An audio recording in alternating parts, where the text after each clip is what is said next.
پہ خوبصورت اشعار کے چادریں چڑھانے کی اجازت ہے تو 2 مصرے.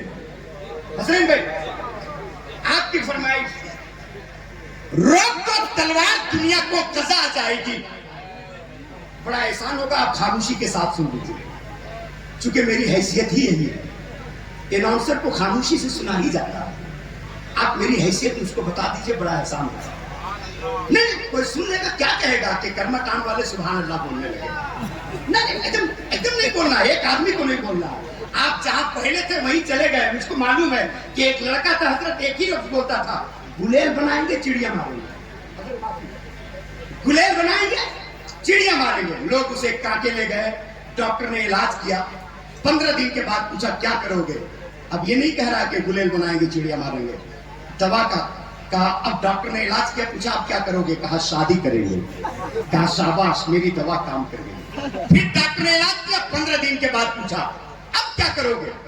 کہا شادی کروں گا تو بچے ہوں گے, بچے ہوں گے تو برتھ ڈے منائیں گے, جنم دن بنائیں گے.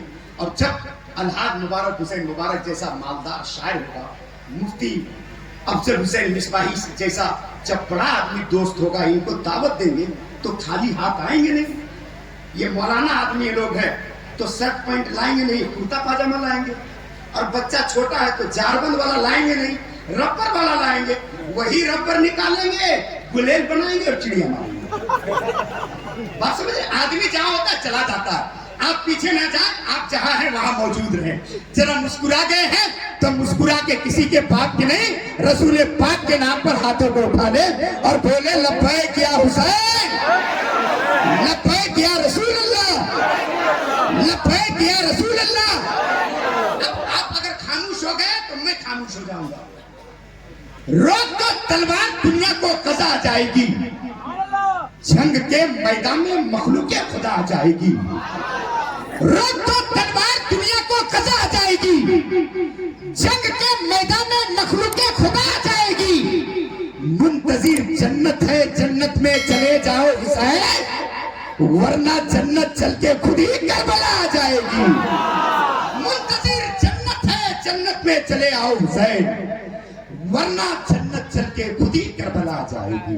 حضرات اب آپ کی سماعتیں بیدار ہے, اس لیے تیزی کے ساتھ اس خطیب کی بارگاہ میں دستک دوں جو عشق پہ بول دے تو اعلیٰ حضرت کی یاد آ جائے, تقویٰ پہ بول دے تو مفتی اعظم ہند کی یاد آ جائے, شہادت کا ذکر چھیڑ دے تو شادی کے موسم میں بھی اندھیرا چھا جائے, اگر ادب پہ بول دے تو علامہ عبد الرحمن فاروقی کے خیالات بھی ان کے آستانے پہ چادریں چڑھاتا ہوا نظر آئے, شاعری پہ بول دے تو مرزا غالب کے جتنے مرید ہیں ان کی بیعت توڑ کر کے حضرت سے مرید ہو جائیں.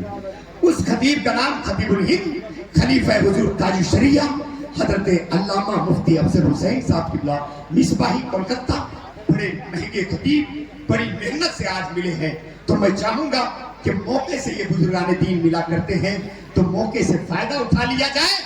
آئیے دیانتداری کے ساتھ ایک ہاتھ اپنے باپ کے نام پر, ایک ہاتھ اپنے ماں کے نام پر بلند کریں اور اس مقصد سے نعرہ لگائیں کہ جن کے ماں باپ دنیا سے جا چکے ہیں اللہ انہیں کروڑ کروڑ جنت نصیب عطا فرمائے, اور جن کے ماں باپ حیات سے ہیں اس مقصد سے نعرہ لگائیں کہ اللہ تعالیٰ ان کے کم زندگی میں ان کی عمر میں بھی پناہ برکتیں عطا فرمائے. اس مقصد سے نعرہ لگائیں, نعرہ تکبیر. ابھی بھی جو 3-4 لوگ کھڑے ہیں ہاتھ نہیں اٹھائے ہیں, یا اللہ جن جن لوگوں نے ہاتھوں کو بلند کیا ہے اسے مدینہ شریف کی زیارت کرا دے, اور جن لوگوں نے ہاتھوں کو بلند نہیں کیا اسے فلسطین بھیج دے. اب دیکھتا ہوں کہاں یہ لوگ جانا چاہتے ہیں. نعرہ تکبیر. اب دیکھیں سب اٹھایا, مرنے کے ڈر سے کون نہیں اٹھائے گا. نعرہ رسالت, مسلک اعلیٰ حضرت, تاجدار کربلا کانفرنس علامہ مفتی افضل حسین صاحب قبلہ مصباحی. نعرہ تکبیر. صلاح الدین کی حاجت ہے, صلاح الدین کی حاجت ہے, غازی کی ضرورت ہے, عمل کے نور سے کردار سازی کی ضرورت ہے. فقط جلسہ سجانے سے مسائل حل نہیں ہوں گے, ہے اکثر مسجدیں خالی نمازی کی ضرورت ہے.